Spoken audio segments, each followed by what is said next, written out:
Shalom, God's beloved. Terima kasih sudah izinkan saya ada di sini.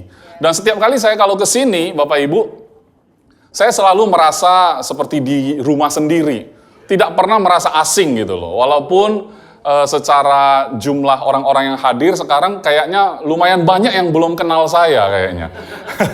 Udah sekitar 3 tahun terakhir saya tidak berdiri di sini. Saya pernah datang duduk sebagai jemaat ya. Saya pernah ikut ibadah dan saya merasa tetap seperti di rumah, saudara. Kenapa saya mau sampaikan ini? Saya mau saudara bersuka cita.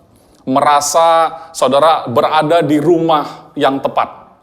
Ya, mengapa? Karena rumah adalah tempat di mana kita bisa pulang. Kalau pergi itu bukan rumah, pulang baru namanya rumah, ya. Kalau kita bilang saya mau pergi ke gereja, itu kan pergi, berarti gereja bukan rumah. Kalau saya bilang saya mau pulang dulu ke rumah, ya. Bahkan kalau kita punya mindset seperti itu, kita bakalan mengharapkan setiap hari itu adalah hari Minggu gitu ya. Tapi nggak mungkin ya. Tapi hari ini puji Tuhan, sukacita saya bisa ada di tempat ini dan juga sebuah kehormatan ya, privilege. Bukan hanya sekedar hanya diberkati, tetapi saya benar-benar merasa mendapat sambutan yang hangat, kemudian juga kesempatan bagi saya untuk berbagi dengan saudara. Oke, saya akan mulai. Nah, minggu lalu saudara pasti masih ingat siapa yang khotbah di tempat ini. Nggak mungkin saya tanya siapa yang khotbah di AGF dong. Saya yang khotbah di AGF. Tapi di tempat ini, saudara pasti masih ingat Pastor Fedri khotbah di sini. Dan saya ada menyaksikan, karena saya pikir kalau datang ke rumah yang satu ini, tentu saya harus tahu ya sebenarnya sedang bahas apa di rumah ini. Ternyata satu keajaiban, saudara. Apa yang saya bahas minggu lalu di sana dengan apa yang dibahas Pastor Fedri di sini, ternyata matching, saudara. Matching sekali. Jadi saya nggak beban untuk, saya persiapan susah deh gitu ya, nervous deh, nggak usah. Ya kenapa? Karena saya merasa kayaknya matching banget gitu loh. Masih ingat nggak? Nanti saya udah ngomong matching-matching, rupanya lupa. Minggu lalu ngomong apa ya. Kan di minggu lalu itu Pastor Fedri meminta 3 volunteers naik ke sini ya. Ada tubuh, ada jiwa, ada roh kan. Nah, saudara di sana kan saudara tahu bahwa roh itu sudah aman, betul ya? Dan pada saat kita menerima roh Yesus sebagai Tuhan dan Juru Selamat, maka Roh Kudus tinggal di dalam kita dan Roh Kudus tinggal bersama dengan roh kita dan sudah bersatu, tidak bisa terpisah lagi, dan itu disebut sebagai kita hidup secara roh. Karena Yesus menjawab Nikodemus, katanya sesungguhnya orang kalau tidak dilahirkan oleh air ya, dari air dan roh, dia tidak bisa masuk ke dalam kerajaan Allah. Kelahiran kita secara air itu ditandai pada saat kita mau lahir dari rahim ibu kita, ditandai dengan ketuban, air ketuban yang pecah.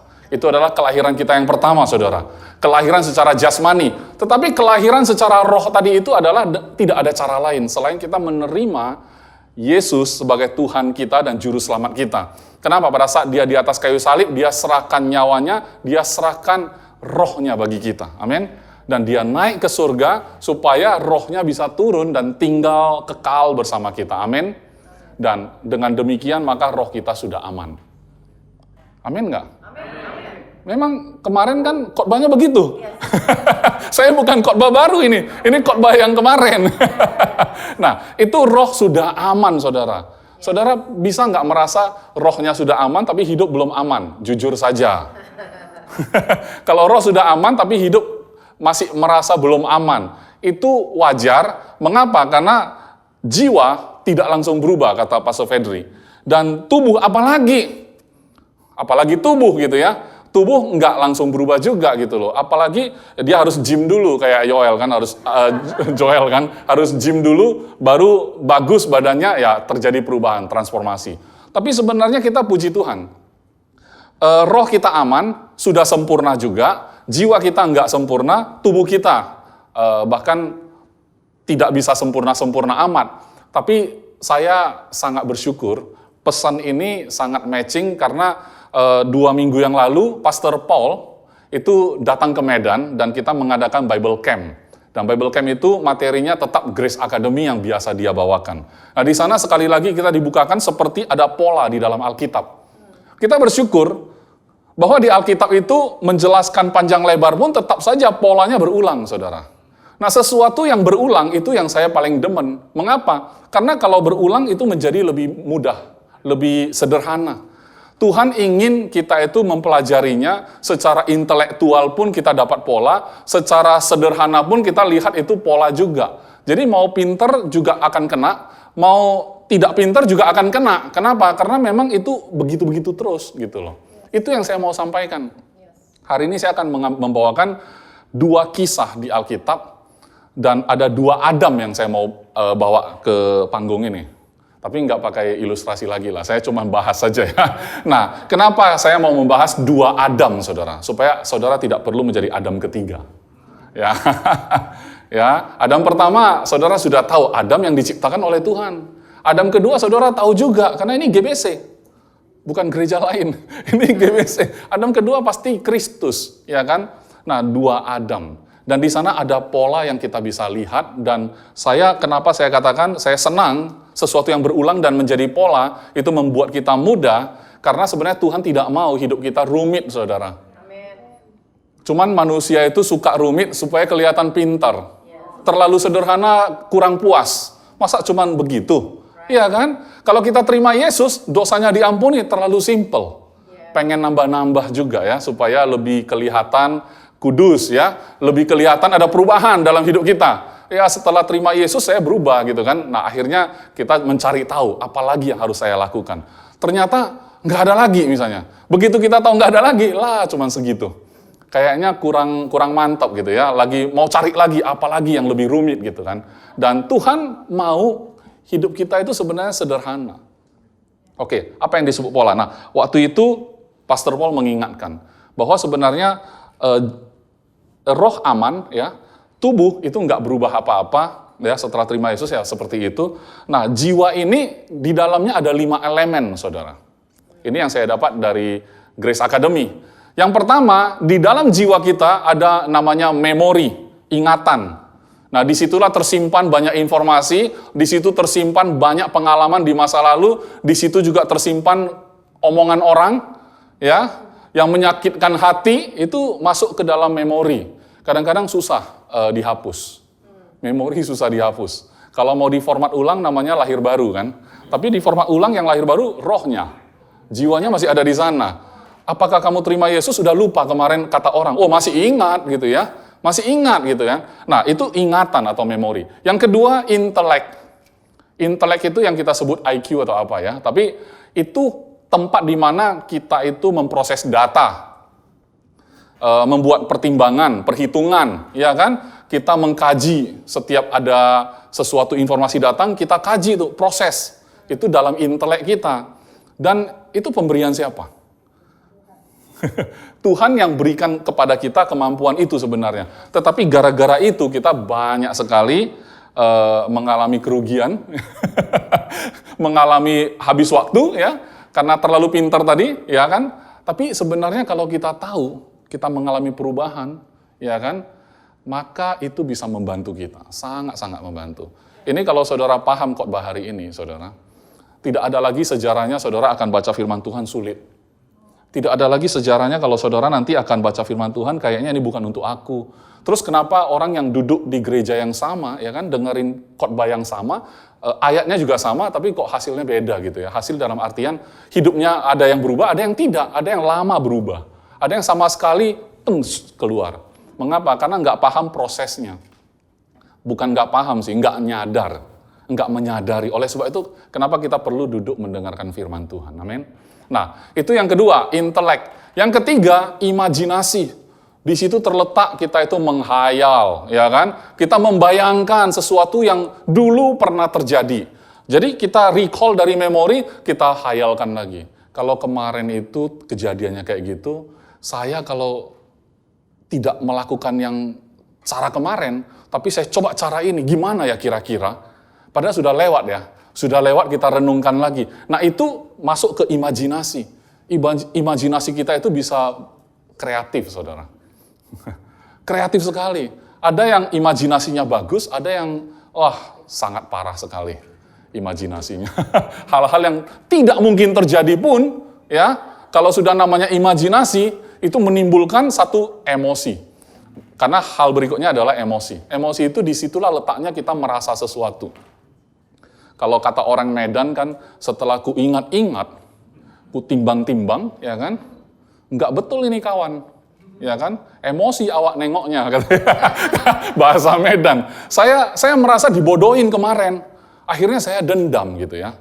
Nah, dalam emosi kita itu akhirnya ya kata orang butuh pelepasan segala macam. Padahal sederhana, saudara. Nggak usah doa gelepar-gelepar. Nggak usah. Karena gelepar-gelepar pun, ya kan, kalau tidak mengalami pembaharuan budi, ya kan, ya sama aja. Besok bahas lagi, gelepar lagi. Besoknya lagi, bahas lagi, gelepar lagi. Orang nggak suka dengan itu, gitu loh. Memang perasaan itu yang dia cari, emosi itu yang dia suka, gitu loh. Nah, itu yang keberapa tuh? Keempat ya. Memori, intelek, imajinasi, emosi, yang terakhir baru kehendak. Karena 4 ini akan menimbulkan satu keputusan. Makanya kalau orang bilang, kenapa kamu memutuskan seperti ini? Mengapa keputusanmu ini? Mengapa keputusanmu bukan ini gitu ya? Nah, itu karena sudah melibatkan 4 hal tadi. Setelah saya ingat-ingat, dulu saya pernah bersalah seperti ini, berarti nggak boleh saya ulangi gitu kan. Oke, kedua, saya timbang. Setelah bikin perhitungan, kayaknya kalau saya lebih untung ngambil ini deh gitu ya. Kemudian berimajinasi. Nanti kalau saya sudah ambil keputusan yang ini, pasti nanti kejadiannya begini. Kan gitu kan? Kemudian, wah, feel good. Setelah feel good, sudahlah, ini yang saya putuskan. Entah itu keputusan membeli sesuatu, entah keputusan itu untuk marah-marah sama orang, entah keputusan itu untuk datang ke gereja ini, bisa aja gara-gara jiwa kita bergejolak. Ada sesuatu yang kita renungkan, ada sesuatu yang kita pikirkan, ada sesuatu yang kita timbang. Akhirnya, oke lah, keputusan saya adalah saya mau datang ke gereja gitu ya. Makanya saya buat satu ini dulu, pemahaman dulu bahwa ini adalah rumah, saudara. Kalau saudara datang ke gereja, jangan pernah merasa saudara dari rumah itu pergi ke gereja, bukan. Saudara pulang ke rumah. Amin. Kenapa? Karena di dalam rumah, saudara bisa mendengar Bapak berbicara. Bukan pastornya loh ya, Bapak kita. Dia bisa berbicara kepada kita, ya kan? Nah, cuman bukan berarti nanti, waduh, kalau pastor ngomong gitu, nanti di rumah nggak ada Bapak dong. Ya, kenapa bisa berpikiran kayak gitu? Sama, di jiwa juga, saudara membayangkan, oh kalau pastor ngomong gitu, di rumah nggak ada Bapak. Datang ke gereja berarti rumah, berarti hanya di gereja. Nah, kita berimajinasi sendiri, padahal tidak alkitabiah. Ya kan? Saya cuma pengen mengajak saudara merasakan bahwa benar ini adalah rumah. Saudara putuskan ini rumah saudara gitu loh. Kemudian saudara mulai ya kan makan-makan bareng minggu depan. Sayang sekali saya kenapa bukan minggu depan saya datang. Potlucknya minggu depan ya. Sayang sekali datang lagi ya. Hanya untuk potluck bukan khotbah. Oke, saudara, saya akan mengajak saudara untuk melihat Adam yang pertama itu apa yang terjadi dengan dia. Dan sebenarnya bagaimana dia menghadapi yang namanya si iblis, saudara. Sampai hari ini kan kita tahu bahwasanya musuh kita sudah kalah, amin. Lucunya adalah musuh yang kalah itu kenapa banyak orang percaya masih terganggu, terusik, dan masih terpengaruh sama musuh yang sudah kalah. Ya kan, Alkitab penting karena itu untuk kita, amin. Ya, bukan hanya untuk orang yang ada dalam kisah itu, tapi justru Alkitab mencatat kisah itu untuk kita. Amin. Nah, kita akan lihat di Kejadian 3. Ini terkenal sekali, saudara. Kejatuhan si Adam. Ya kan? Terkenal sekali, siapa orang Kristen yang nggak tahu kisah ini. Makanya saya ajak saudara, ayo dengan hati yang baru, pikiran yang baru, kita baca sama-sama dan kita coba pakai imajinasi kita. Apa sih yang terjadi pada saat itu? Pakai perasaannya dia. Kok bisa? Seandainya saya di sana, mungkin saya nggak mau kayak dia. Itu hoax, saudara. Hoax. Ya. Kalau saya jadi Adam, lebih parah mungkin. Kalau saudara jadi Hawa, mungkin lebih parah juga. Nggak ada yang tahu, ya. Kadang-kadang kita cuma cenderung menghakimi gitu ya. Aduh, gara-gara si Adam sih, gitu. Ya, oke, kita baca. Ayat pertama sampai 6. Adapun ular ialah yang paling cerdik dari segala binatang di darat. Saudara, saya mau tanya, cerdik itu bagus atau enggak? Bagus dong, bagus sekali ya. di darat ya, yang dijadikan oleh Tuhan Allah. Ular itu berkata kepada perempuan itu, tentulah Allah berfirman, semua pohon dalam taman ini jangan kamu makan buahnya, bukan? Itu pernyataan atau pertanyaan, saudara? Tapi ada bukan gitu ya. Artinya, ingat enggak Tuhan pernah ngomong begitu? Memori kan? Cuman, jiwa yang tadi 5 elemen itu murni, saudara. Karena mereka belum jatuh. Betul kan? Tubuh mereka juga sempurna. Karena roh, jiwa, tubuh aman. Karena diciptakan segambar dan serupa dengan Tuhan. Aman, gak ada masalah. Ini masih murni, saudara. Saya lebih suka kata murni ketimbang kata polos. Murni artinya belum ada kontaminasi. Karena semuanya baik. Apapun, ular itu lucu loh bagi dia.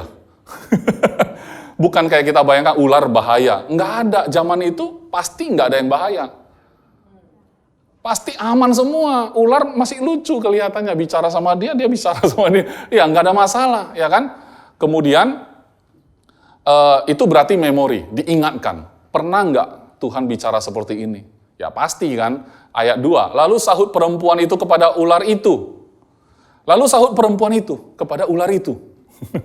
Buah pohon-pohonan dalam taman ini boleh kami makan. Lanjut. Tetapi tentang buah pohon yang ada di tengah-tengah taman, Allah berfirman, jangan kamu makan ataupun raba buah itu, nanti kamu mati. Saudara, saya tahu dalam hati saudara, atau pikiran, atau memori saudara, saudara tahu bahwa di ayat 3 ini, kelihatannya Hawa melakukan kesalahan kan ya? Menambah-nambahin kata raba. Saudara pasti pernah dengar khotbah itu, makanya ada memori. Tapi saya mau bilang, bagi saya dengan pola pikir yang masih belum jatuh, pada waktu itu saya anggap dia tambah itu juga baik. Ya, ini sesuatu yang berbeda. Kalau berbeda dari informasi selama ini kita terima, ini pastor kayaknya sesat ini. Cuman maksud saya, coba kita empati. Pasti dia nggak bermaksud jahat nambahin itu. Kenapa? Karena dia bilang jangan makan ataupun raba. Tuhan cuma bilang jangan makan saja. Betul kan? Tapi dia tambah jangan raba. Bagi saya lebih baik lagi. Lebih jauh kan? Sebenarnya kan bukan masalah di situ. Cuman ya mungkin kita pernah dengar khotbah ya kan, bahwa itulah akibat menambah. Tapi waktu itu belum jatuh. Dia mau tambah, mau kurang, semua baik sebenarnya. Karena siapa yang nggak kenal Tuhan? Cuman 2 orang kok. Adam dan Hawa. Mereka pasti kenal Tuhan. Setiap hari berjalan bersama Tuhan di taman. Melakukan banyak aktivitas di sana. Saya nggak tahu aktivitasnya apa karena nggak tercatat. Ya pasti jelas gitu loh. Jadi kalau nggak raba, lebih bagus lagi. Tuhan cuma bilang jangan makan loh. Berarti dia tambah ya, jangan raba. Ya kan? Berarti lebih bagus. Raba aja nggak boleh, makan juga nggak boleh. Tapi raba juga nggak boleh nih. Kan bagus. Tapi bukan berhenti sampai di situ si ular. Ya kan? Ayat 4. Saudara perhatiin ya. Tetapi ular itu berkata kepada perempuan itu, sekali-kali kamu tidak akan mati. Nah ini baru informasi baru. Informasi lama, kamu makan, kamu pasti mati. Betul? Informasi lama. Dia kasih informasi baru nih si ular. Sekali-kali kamu tidak akan mati. Dia kasih informasi baru, replace. Nah, replacement ini diterima sama si Hawa atau enggak? Ketika ditawarkan replacement, maka si Hawa menerima, ya kan? Kemudian ayat 5, alasannya kenapa? Harus ditopang dong. Sekali-kali tidak mati, kasih informasi baru, bukan berarti inteleknya pasti bisa berjalan. Makanya dia kasih tahu. Tetapi Allah mengetahui, ini alasannya, bahwa pada waktu kamu memakannya, matamu akan terbuka. Dan kamu akan menjadi seperti Allah. Tahu tentang yang baik dan yang jahat. Benar atau salah, saudara? Pernyataan yang tambahan tadi itu, benar atau salah? Iblis sedang bohong atau tidak, saudara? Bahwa tidak akan mati. Tetapi Allah tahu, begitu kamu makan, matamu terbuka. Bohong atau tidak? Terjadi perbedaan pendapat di sini. Bayangkan zaman rasul-rasul ya. begitu kasih firman Tuhan, ya kan, beritakan Injil, terjadi perbedaan pendapat. Mengapa? Karena semuanya berproses. Ya, menurut pengalaman saya yang lalu, ya kan, terus nggak masuk akal sih kayak gitu, terus rasanya nggak benar. Semuanya bermain, ya kan, akhirnya perbedaan pendapat. Terjadilah banyak denominasi. Tuhannya sama, Yesusnya sama, mati di atas kayu salib yang sama, ya kan, Alkitabnya sama, beda interpretasi. Jadi masalahnya setuju atau enggak nih? Setuju atau enggak? Nah, yang setuju seperti A, maka kumpul di A. Yang setuju B, kumpul di B. Yang setuju C, kumpul di C. Itu namanya denominasi, ya kan? Nah, kalau saya pribadi, saudara, jangan ambil ini sebagai kebenaran ya. Tapi kalau saya pribadi, saya menganggap iblis ini boleh dibilang bohong, tapi bohongnya bagus sekali. Karena di ayat berikutnya nanti, kita akan lihat bahwa memang betul, mata mereka terbuka, kata Tuhan. Dan mereka menjadi seperti salah satu dari kita, katanya. Betul kan? Dan betul pada hari itu, nggak langsung mati si Adamnya. Betul kan? Berarti betul juga. Makanya kalau kebohongan yang luar biasa, seperti ada betulnya. Kalau sama sekali total salah, nggak mungkin saudara kena bohong kan? Justru karena mirip dengan kebenaran, maka saudara anggap itu benar. Kan begitu. Itu sebabnya saudara perlu mendengarkan firman Tuhan. Mendengarkan yang asli supaya tahu kebohongannya gitu ya. Tapi ini tetap pola saudara. Bagi saya saudara, iblis mengulangi pola-pola seperti ini. Bukan hanya di zaman Adam pertama, sampai kita hari ini pun dia tetap melemparkan, udah pernah dengar belum informasi baru nih gitu ya. Terus intelek kita nggak bisa terima kan, ya buktinya begini, buktinya begitu. Akhirnya kita setuju, kita kemakan. Kenapa? Sebenarnya ya, perempuan bicara sama ular, kemudian Tuhan memberikan hukuman segala macam gitu kan, termasuk nanti kita akan lihat Yesus menerima pencobaan dari si iblis ya kan, itu semua bagi saya gunanya untuk kita. Apalagi nanti giliran Yesus bicara sama iblis, sama sekali nggak ada gunanya untuk si iblis saudara. Yesus kalau bicara sama iblis, gunanya bukan untuk iblis, nggak ada guna bicara sama iblis itu, gunanya untuk kita. Supaya kita tahu polanya, saudara. Ternyata, iblis itu suka pakai pola juga. Kalau saya ibaratkan, di sini sering main kartu nggak? Kartu Uno gitu. Kartu Uno, supaya lebih rohani. Kalau yang lain nanti kartu remi kan kurang bagus ya. Halus, perhalus saja kartu Uno gitu ya. Nah, pada saat kita main kartu, saudara, ketika kita tahu kartu lawan, kira-kira siapa yang menang? Harusnya kalau kita yang tahu kartu lawan, kita yang menang kan? Sebenarnya kalau kita baca Alkitab, saudara, kartu iblis kita tahu semua. Tapi kenapa kita masih kalah? Kalau kita sudah tahu kartu lawan, kita main kartu sama orang itu, dan kita masih kalah, saya rasa ada masalah dengan memori, intelek, dan imajinasi, saudara. Ini masalah kejiwaan, saudara. Ya kan? Adanya di jiwa. Kita nggak ngalamin pembaharuan berarti. Kalau kita baca Alkitab, sebenarnya kita tahu kartu lawan. Dan kita nggak gampang dibohongi, saudara. Saya tahu situasi tidak gampang. Tetapi itu sebabnya saudara harus diteguhkan kembali kan, di dalam rumah seperti ini. Tentang siapa diri kita dalam Kristus. Amin. Bahwa kalau pertandingan itu, apalagi pertandingannya sudah kita menangkan, ngapain juga bertanding, betul nggak? Iya kan, kayak itu loh, kayak biasa saya kasih gambaran, contoh ilustrasi Piala Dunia. Kan kalau zaman Piala Dunia banyak orang bertaruh tuh. Lu pegang siapa gitu kan. Taruhan mungkin nggak pakai duit lah ya, tapi secara ngomong aja sebagai teman. Lu pegang siapa? Gua pegang ini. Nah, kira-kira saudara, kalau pertandingan itu sudah usai, masih perlu kita debat nggak itu? Masih perlu bertarung nggak? Kalau saudara masih bertaruh juga atas pertandingan yang sudah usai, siapa yang bodoh? Terus kita pegang yang kalah pula. Ya kan? Makanya Alkitab penting bagi kita, kenapa? Supaya kita tahu pertandingan yang sudah usai itu. Kita nggak dibohongi lagi. Karena sudah usai, sudah selesai. Waktu diajak bertaruh kita senyum. Bukan doa tolak dalam nama Yesus. Karena kita sudah tahu, kan sudah usai. Dia ngajak bertanding. Nggak usah digubris, saudara. Begitu saudara gubris, masa sih kayak ini si Hawa nih kan? Oh iya ya, lihat ya, kita lihat ya ayat 6. Perempuan itu melihat. Makanya perempuan kalau sudah melihat kan bahaya. Tadinya saya yakin. Pas Yudi pengalaman banget. Iya, begitu dia lihat, perempuan itu melihat, ya kan, kalau ke mall kan katanya, kata Pastor Yudi, sebaiknya pegang tangan istri. Ya kan? Jangan izinkan dia menyimpang ke kiri maupun ke kanan. Karena saat perempuan itu melihat bahwa tas itu baik, oh bukan ya, pohon itu baik. Ayatnya kan pohon ya. Pohon itu baik untuk dimakan, apa itu yang berkembang? Imajinasinya mulai. Wah, betul juga. Pohon ini bagus. Dan sedap kelihatannya, betul kan? Terimajinasikan. Lagi pula pohon ini menarik hati, perasaan kan? Ini udah main semua nih, ya kan? Karena memberi apa? Pengertian, intelek.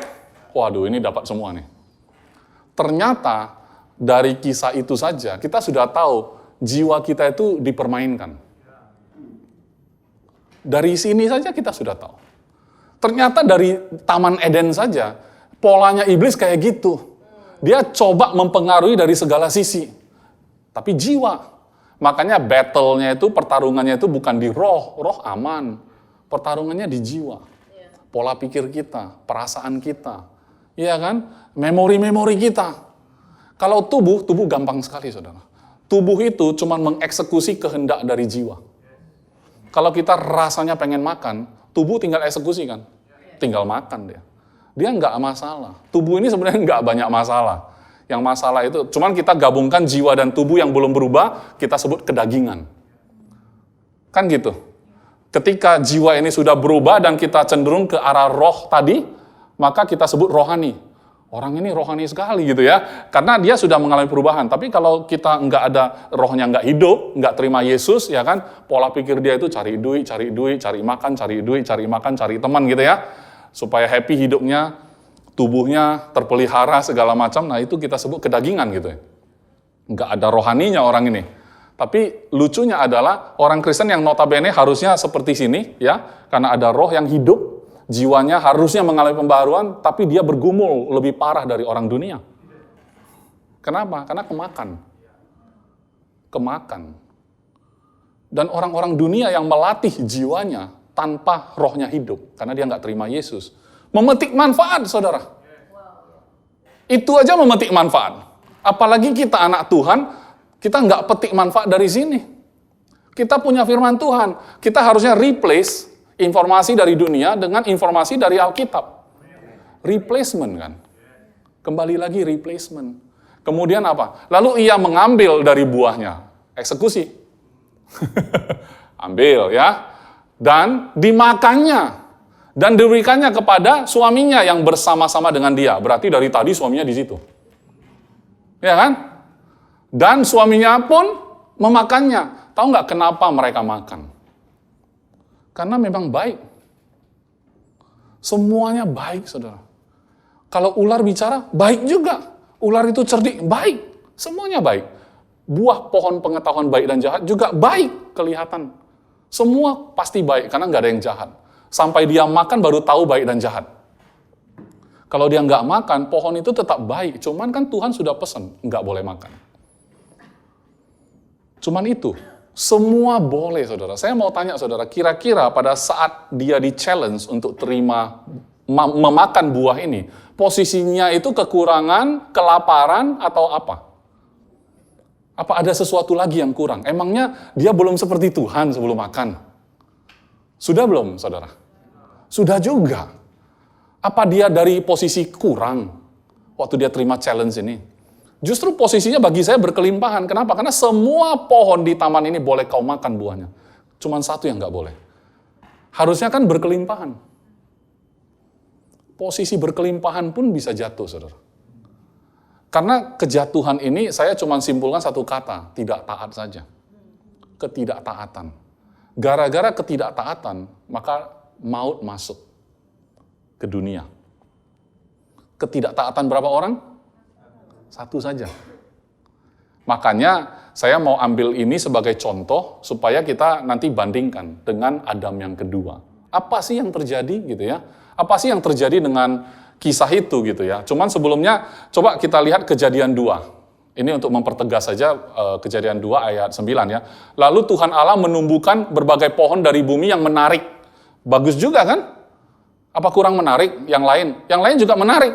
Dan yang baik untuk dimakan buahnya. Dan pohon kehidupan di tengah-tengah taman itu. Serta pohon pengetahuan tentang yang baik dan yang jahat. Dari sekian banyak, saya yakin banyak sekali. Saya rasa Adam itu kalau mau makan, posisinya nggak perlu lapar. Karena tidak ada kelaparan waktu itu pasti. Pasti dia makan pada saat belum lapar. Karena posisinya sempurna, posisinya tidak ada sakit penyakit.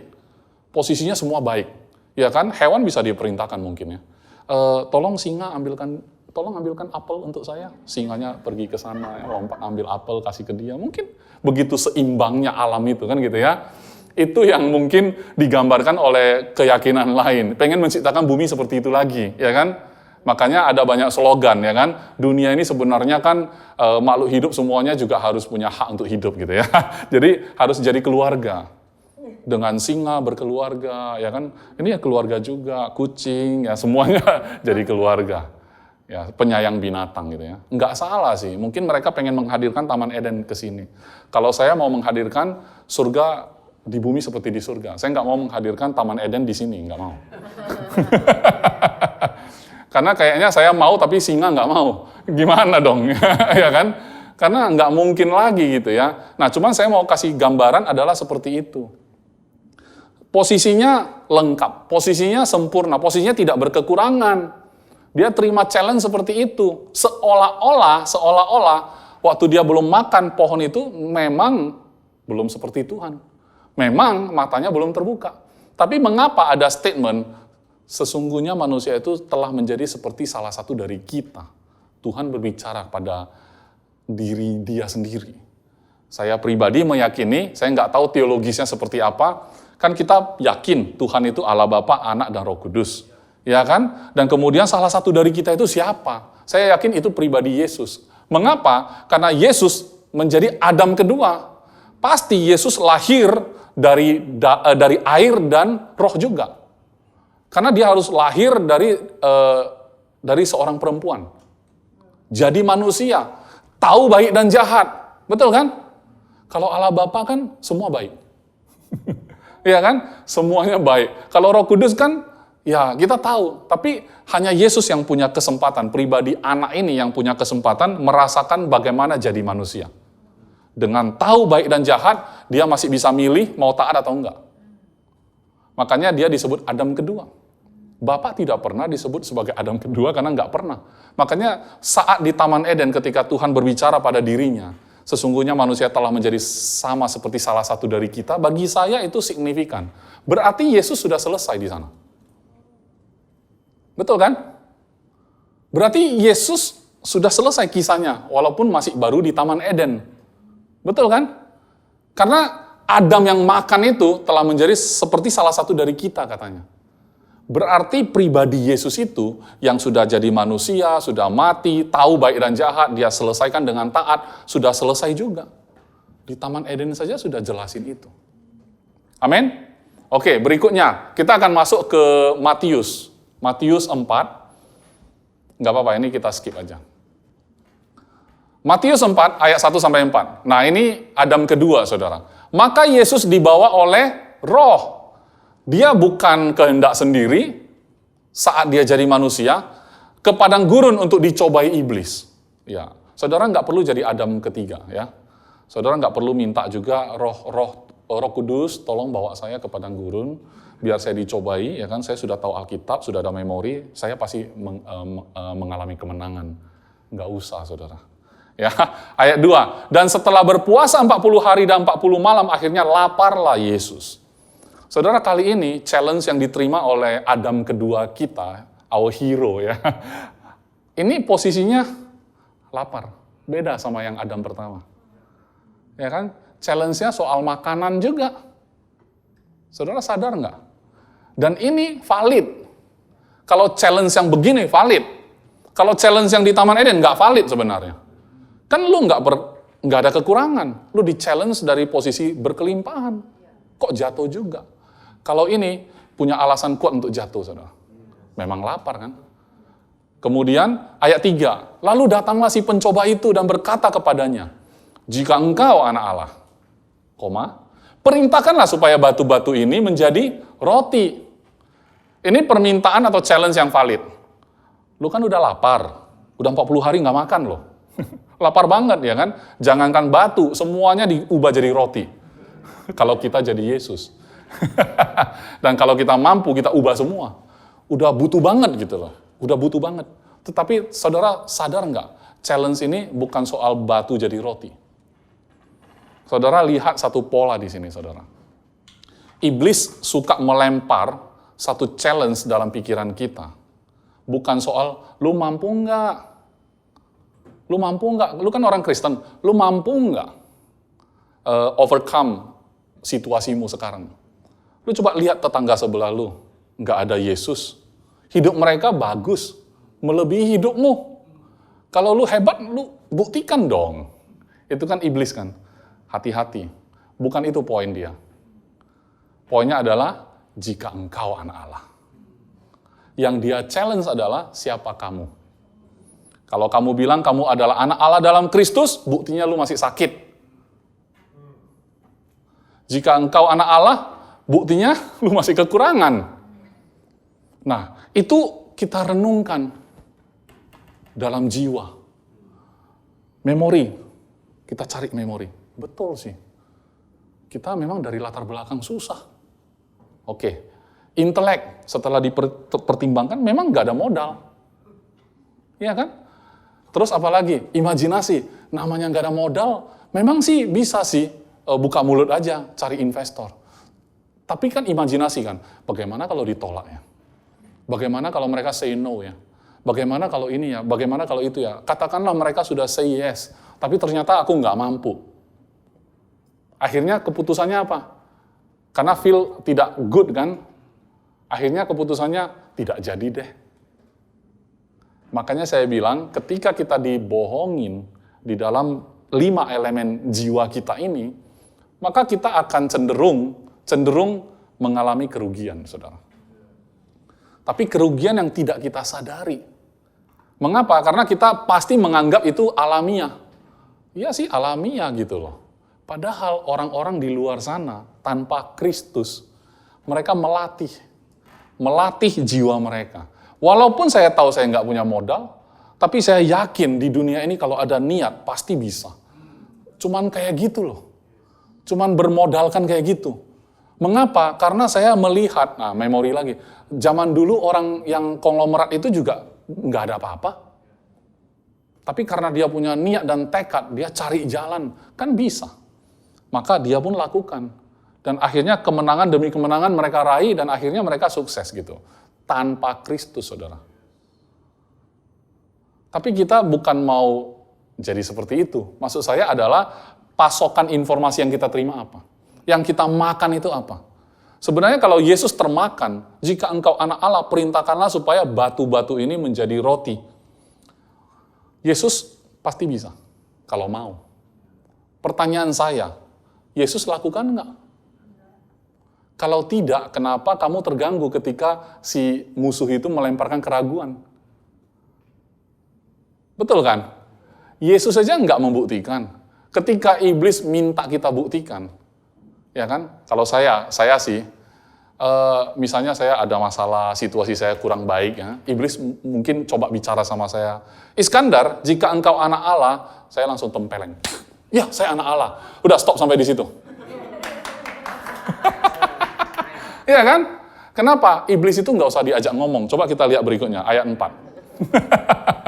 Tetapi Yesus menjawab, ada tertulis, manusia hidup bukan dari roti saja. Saudara, ini make sense loh. Yesus nggak bilang, manusia bukan hidup dari roti. Tapi potluck yang kita bawa minggu depan itu. Tapi ini mengandung roti juga, betul kan? Bukan dari roti saja. Mengapa? Saudara tahu nggak? Yesus kalau bicara itu menyeluruh, saudara. Ini polanya Tuhan.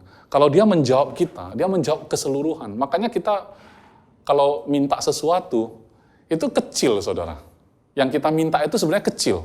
Yang Tuhan berikan itu melimpah. Mengapa saya bilang melimpah? Karena dia menyeluruh, semua aspek dapat. Kalau kita kan mintanya satu aspek aja. Tapi jawaban Yesus itu begini, kalau kita makan hidup dari roti saja, berarti kita hidup dari tubuh dan jiwa. Nggak ada roh. Bahkan jiwa pun mungkin mati ya, kayak robot. Pokoknya saya udah diprogram, hidup, ya kan, orang lakukan apa, saya lakukan, pokoknya tiru aja, terus sampai mati udah. Selesainya mati mirip, ya kan, pola juga, ada pola juga. Nah, jadi kalau Yesus bilang, bukan dari roti saja, karena roti bisa membuat kita itu tetap hidup. Betul, tubuh kita aman, karena ada roti. Jiwa kita feel good lah, kan udah kenyang, ya kan? Nggak ada masalah lah, yang penting ada makanan aman, kan gitu ya. Kita aja kalau ada keributan, ada pertengkaran, ya kan, selesaikan di meja makan, betul kan? Ya kan, kalau udah ribut-ribut gitu kan, waduh udah salah paham ya. Udah kesel banget, udah dendam gitu kan. Tiba-tiba si penengah itu datang, ya kan, ayolah kita makan dulu ya.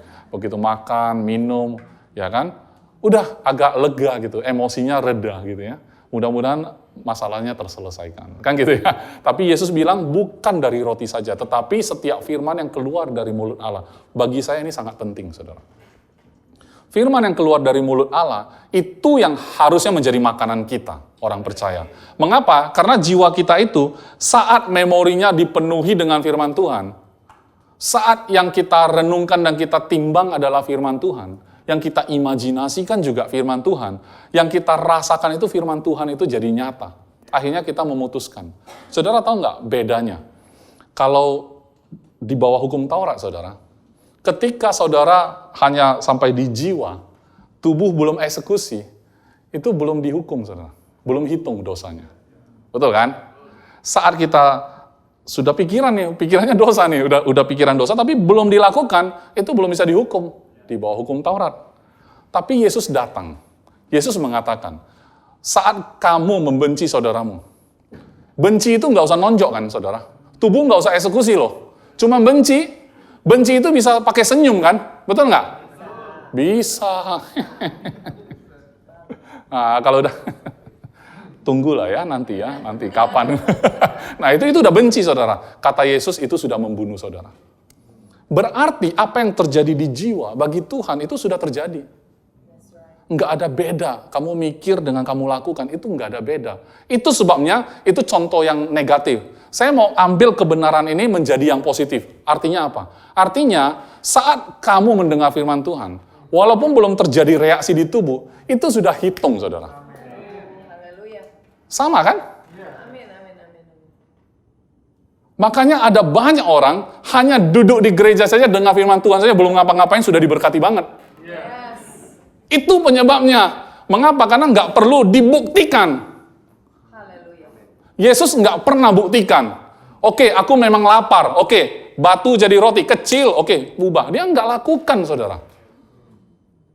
Dia nggak terganggu dengan lapar, walaupun itu adalah kebutuhan. Makanya, saudara, jauh lebih penting menghabiskan waktu seperti ini. Duduk dengar firman Tuhan, ya kan? Firman yang keluar dari mulut Allah. Setiap firman yang keluar dari mulut Allah. Saudara, jadi makanan. Jadi replacement. Kalau makan gampang, saudara. Gampang. Yesus sudah buktikan 40 hari nggak makan masih hidup, saudara. Tapi saudara baru skip 1 meal saja udah kayak, aduh. Jangan lewatkan firman Tuhan, amin.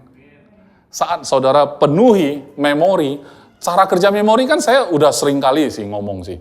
Memori itu cara kerjanya sebenarnya sederhana juga. Apa yang saudara sering pikir, nah itu sering gampang muncul. Karena namanya memori. Ya kan, gampang di-recall. Algoritmnya memang begitu. Ya kan, di medsos kita aja kalau kita sering search apa gitu ya, dia akan sering muncul juga. Dia by memory kan. Artinya, apa yang kamu sering search di misalnya Tokopedia gitu kan, itu sering ditawarin muncul. Kamu lagi nyari ini ya katanya. Kamu lagi nyari ini ya. Nah, kalau saudara renungkan berita soal COVID, saudara coba ya, COVID, ngomong sama si A, B, C, D, semua COVID. Di tempat kerja COVID, semua COVID. Tiba-tiba ketemu satu kawan yang tidak COVID. Saudara anggap dia aneh. Loh, lu belum COVID? Belum. Yang belum COVID yang jadi aneh. Mengapa? Karena saking banyaknya informasi, semuanya COVID. Kok lu nggak COVID gitu loh? Berarti lu yang salah. Jangan-jangan, nah ini intelek nih. Jangan-jangan lu udah kena tapi lu nggak tahu. Luar biasa. Luar biasa. Ketika jiwa kita bereaksi sampai segitunya, ya kan? Kita tidak mempedulikan apa kata firman. Kita lebih peduli dengan apa berita-berita yang beredar. Itu mempengaruhi perasaan kita. Bahkan kehendak kita, keputusan-keputusan kita, itu kita buat berdasarkan situasi. Coba kalau saya jadi Yesus. Betul, saya bukan hanya batu yang saya ubah. Ya kan? Pohon, ya kan, saya ubah, ya kan? Jadi makanan, ya kan? Semua yang ada di sana pasti saya ubah-ubah semua. Saya nggak tahu, memang di padang gurun ada batu ya? Ada ya, Pastor? saya juga nggak pernah ke padang gurun soalnya. Tapi intinya ya seperti itu. Saya juga nggak perlu terusin sampai pencobaan iblis kepada Yesus yang kedua. Nggak perlu. Satu cukup hari ini. Amin. Satu cukup hari ini. Mengapa? Karena bagi saya, kalau memang Adam yang pertama dicobai seperti itu dalam posisi sudah tidak kekurangan, sudah lengkap, sudah seperti Tuhan, tapi tidak taat. Tapi ketika Yesus, dia valid untuk dicobai soal makanan, dan jika engkau anak Allah. Padahal ini kejadian, saudara, kalau saudara lihat di Matius 3, ya, ini kan Matius 4. Kalau saudara baca Matius 3, itu kan baru saja diteguhkan. Ya kan, dia dibaptis, suara dari surga. Inilah anakku yang kukasihi, kepadanya aku berkenan. Baru di-endorse dari surga. Kayak kita lagi di-endorse di hari Minggu. Tahukah kamu adalah anak dalam Kristus? Kamu sempurna, di mata Bapa kamu tidak bercacat celah. Senin, ubahlah batu. Jika engkau anak Allah, ubahlah batu jadi roti. Karena kita waktu Senin kan ketemu masalah tuh. Iya kan? Kalau di sini memang gampang sih, semuanya surga.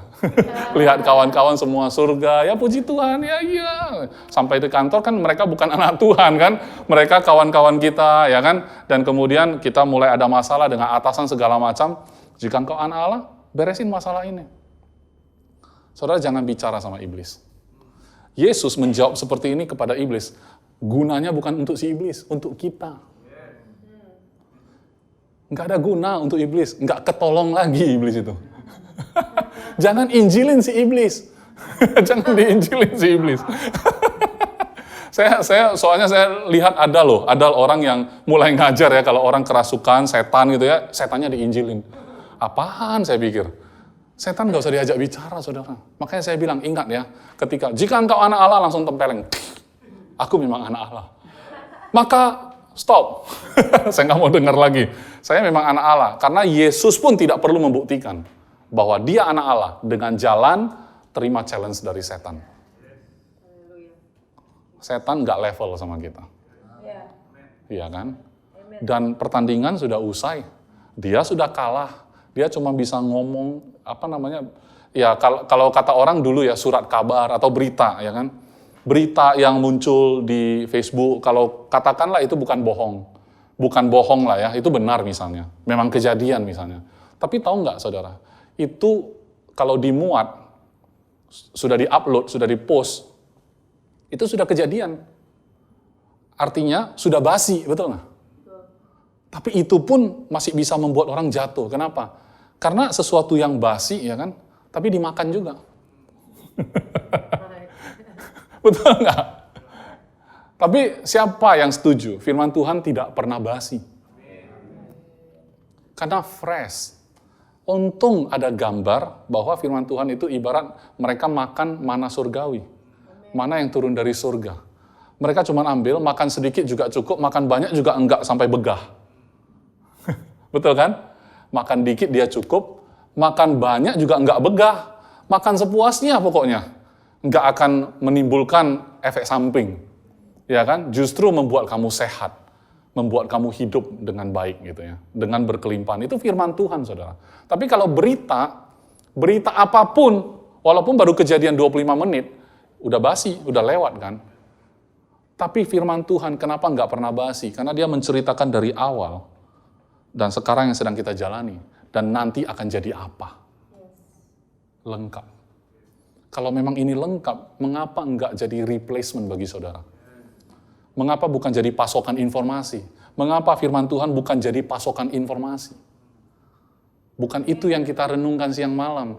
Penuhilah memori kita, intelek kita, ya kan, imajinasi kita. Makanya saya bilang, baca firman Tuhan imajinasi. Enggak akan sesat, saudara.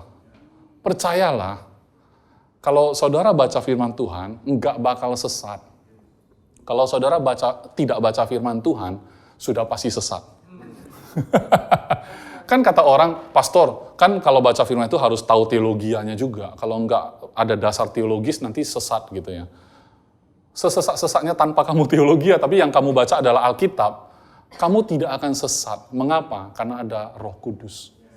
Kalaupun pengertianmu belum tepat, kamu datang ke gereja ini, pulang ke rumah, kamu dengar, oh ternyata ini maksudnya. Selama ini saya nggak tahu. Saya sering baca ini, tapi saya nggak paham. Ternyata ini toh maksudnya. Dan kita paham akhirnya. Dan itulah pekerjaan Roh Kudus, berjalan dalam hidup kita. Tapi kalau kita nggak baca, udah pasti sesat. Jadi yang kita mau renungkan apa? Memori yang mau kita recall apa? Dan memori, selain dia mengingat yang sering kita masukkan, yang kedua dia gampang ingat yang paling pertama kita lakukan. Contohnya kan, kalau kita tanya seseorang teman kita, kamu naik pesawat pertama kali kemana tujuannya? Pasti ingat dong. Masih ingat nggak? Pak Arif pertama kali naik pesawat itu kemana Pak tujuannya? Ke Bandung. Ke Bandung. Dari Jakarta? Dari Kota Malang. Oh, dari Malang ke Bandung ya? Itu naik pesawat pertama Pak? Oke. Yang pertama pasti gampang ingat. Kalau yang terakhir Pak? Enggak, yang terakhir saja.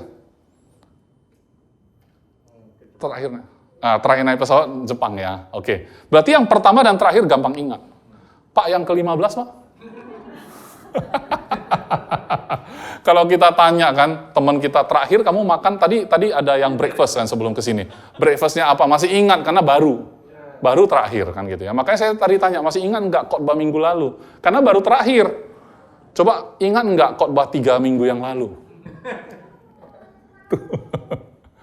Jadi memori kan kayak gitu cara kerjanya. Kalau kamu sering masukin, berarti itu yang dia hafal. Kalau kamu pertama kali masukkan itu juga hafal.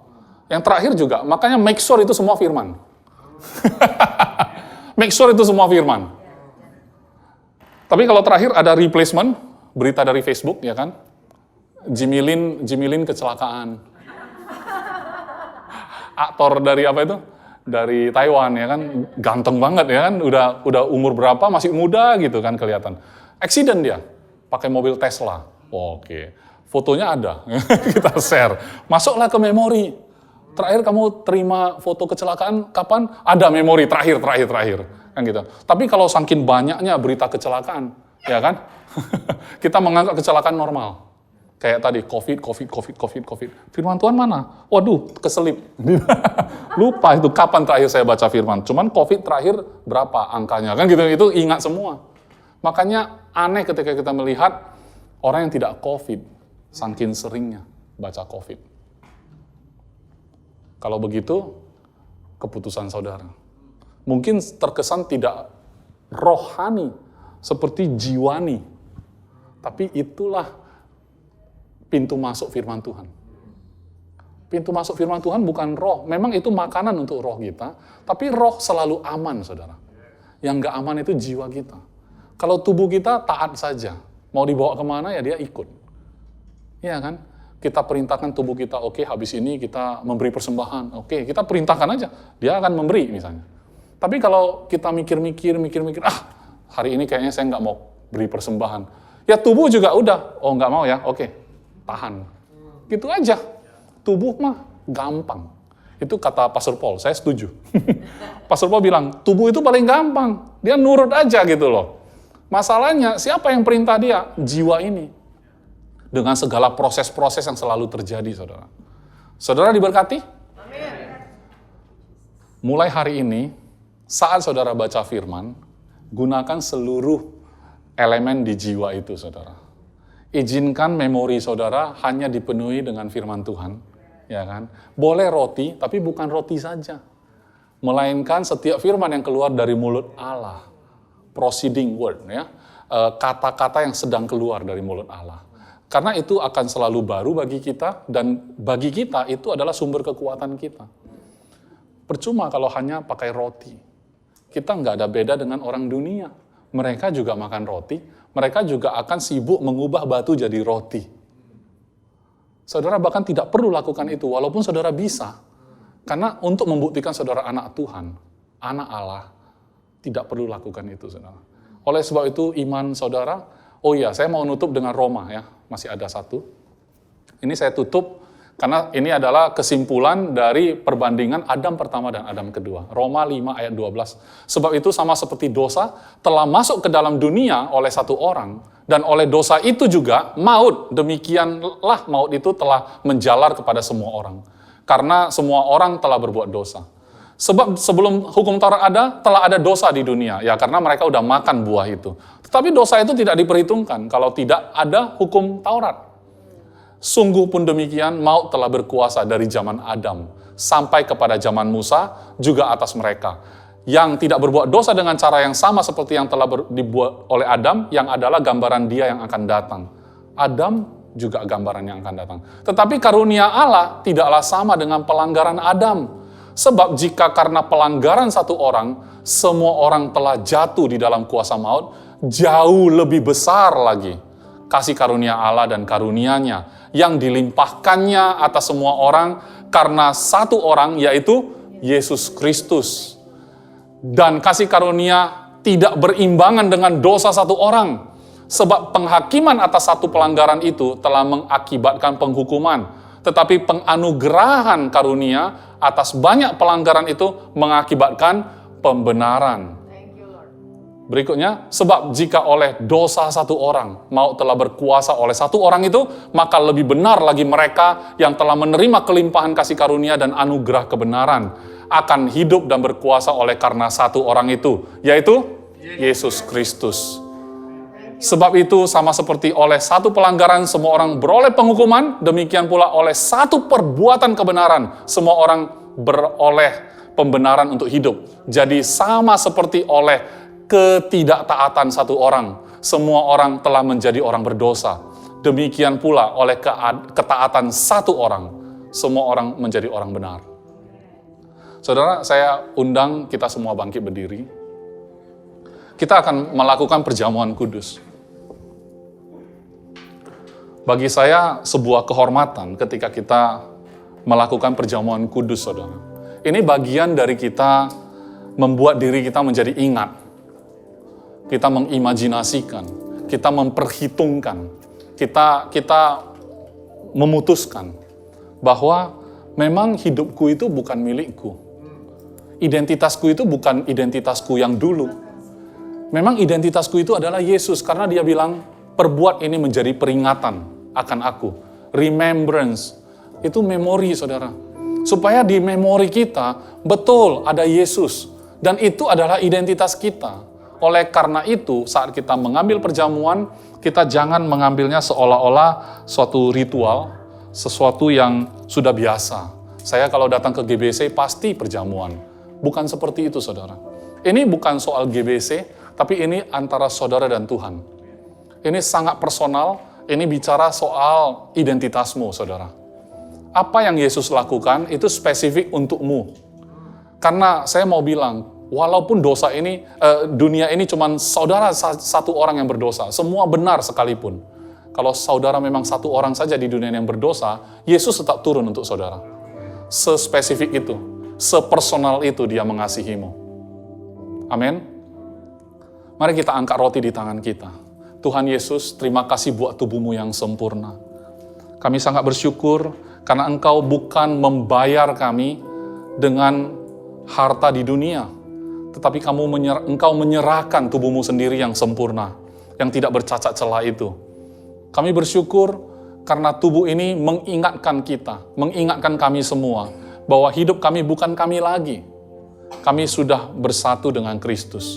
Kami menjadi sempurna karena Kristus sempurna. Kami ada di dalam Kristus sehingga Bapa melihat kami melihat Kristus. Saat Bapa melihat kami, Bapa melihat Yesus, anaknya sendiri yang Dia kasihi, yang Engkau kasihi Bapa. Terima kasih Tuhan Yesus buat tubuh-Mu yang sempurna. Ini adalah peringatan bagi kami sendiri bahwa apa yang Engkau kerjakan sudah selesai.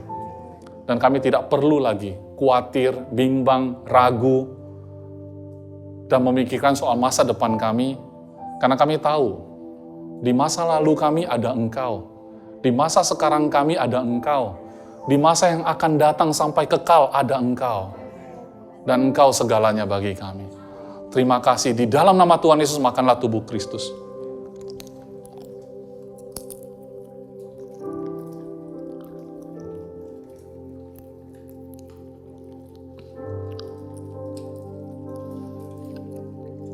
Cawan yang di tangan saudara ini adalah darah Kristus. Kalau di dunia medis, ketika saudara sakit, dokter akan ambil darah itu dan dia akan melakukan pengecekan di laboratorium. Sesungguhnya ada apa sih dalam darahmu? Seperti apa sih keadaanmu sekarang? Dari darah itulah berisikan informasi. Bahkan dari darahmu, dia tahu kamu itu anak siapa. Bisa mendeteksi DNA-mu. Berisikan informasi tentang siapa kamu. Bagaimana kamu hari ini. Oleh sebab itu, kita enggak menginspeksi diri kita lagi, kita menginspeksi Yesus. Yesus tidak bercacat celah. Maka saat engkau minum darahnya, engkau juga tidak bercacat celah. Dan identitasmu bukanlah kamu lagi, tetapi identitas Kristus. Kalau ditanya anak siapakah kamu, bukan pakai darahmu lagi, tapi darah Kristus. Amin. Tuhan Yesus, terima kasih buat darah-Mu yang sempurna yang Kau curahkan bagi kami. Sehingga pada hari ini saat kami meminum dari cawan ini, kami ingat bahwa kami ada di dalam perjanjian yang sempurna.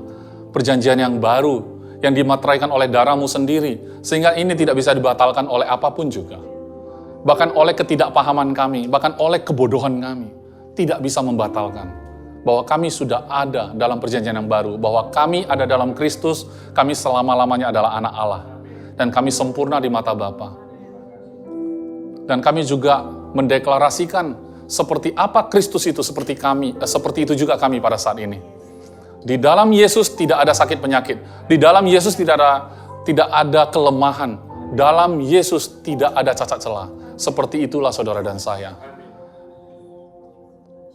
Dan jaminannya, materainya adalah darah Kristus. Terima kasih Tuhan Yesus. Di dalam nama Tuhan Yesus, minumlah darah Kristus.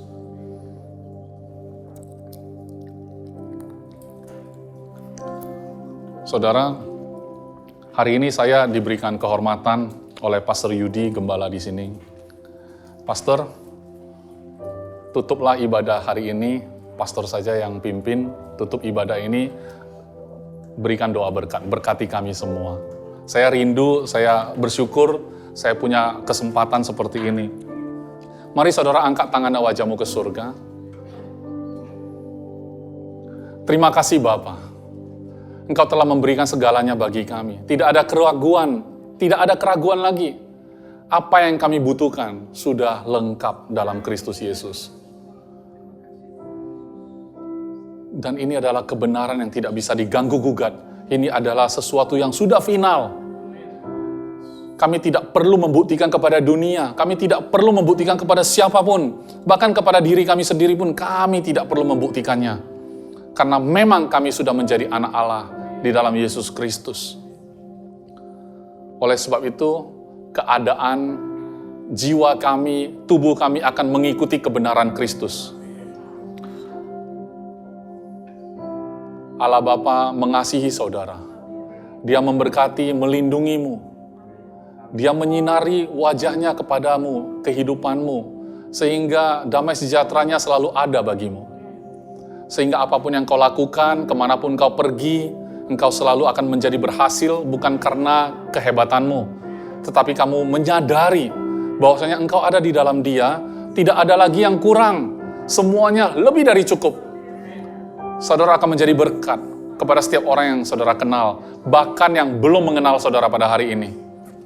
Dan apapun yang kau pegang akan menjadi berhasil, karena tanganmu adalah tangan Kristus. Mulutmu adalah mulut Kristus. Engkau ucapkan kebangkitan, maka itu bangkit.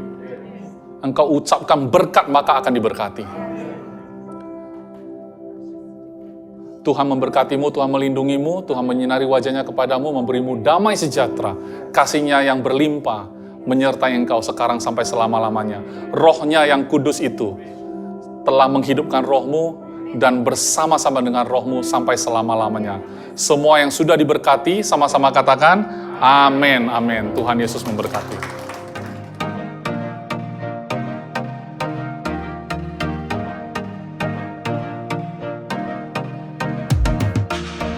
Terima kasih untuk saudara sekalian yang telah mengikuti ibadah GBC Jakarta bersama kami. Kami berharap saudara sekalian diberkati dan disegarkan oleh firman Tuhan yang telah disampaikan pada hari ini. Pastikan saudara mensubscribe channel YouTube kami dan ikuti terus update dan informasi GBC Jakarta di akun resmi media sosial kami di bawah ini. Shalom, Tuhan berkati.